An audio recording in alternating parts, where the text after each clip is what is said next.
नमस्कार। आज मैं बात बताने वाली हूँ कैंसर के बारे में।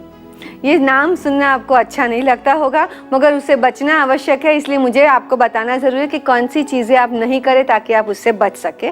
और ये भी बताना आवश्यक है कि कैंसर क्या है। तो कैंसर क्या है? जो नॉर्मल सेल्स है वो 1 में से 2, फिर 2 में से 4 ऐसे डिवाइड होते हैं। तो कैंसर सेल है वो 4 टाइम्स डिवाइड फास्ट होते हैं, तो उनका ग्रोथ 4 टाइम जल्दी बढ़ता है।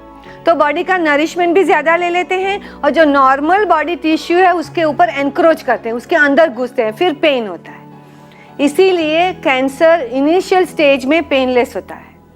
फिर धीरे धीरे जैसे उसका ग्रोथ बढ़ने लगता है तो वो नर्व्स के ऊपर डैमेज करते हैं, प्रेशर करते हैं, नॉर्मल टिश्यूज़ के ऊपर डैमेज करते हैं, तो उसके बहुत सारे साइन सिम्टम्स डेवलप होने लगते हैं। तो आपको ये समझना है कि अपने रिस्क फैक्टर को कम करना है। जितना भी आप अपने रिस्क फैक्टर को कम रखेंगे, जैसे कि हेल्दी लाइफस्टाइल रख के, गलत केमिकल्स का एक्सपोजर बचा के, टोबैको से दूर रह के, अल्कोहल भी ना लेके, और साथ में ये भी समझना है कि स्क्रीनिंग भी टाइम पे कराना है, तो आप इन सब चीज़ों से, डिफ़िकल्ट कैंसर से, अनडायग्नोजेबल एंड अनट्रीटेबल कैंसर से आप बच सकते हैं। तो cancer is also lifestyle related disease, ये हमें आज पता चला है। जो लोग भी ज़्यादा स्वस्थ खाना खाते हैं, फिजिकली एक्टिव रहते हैं, तनाव को नियंत्रण में रखते हैं, नेगेटिव हेल्थ हैबिट से दूर रहते हैं, उनको कंपैरेटिवली कम मात्रा में, कम लोगों को कैंसर होता है।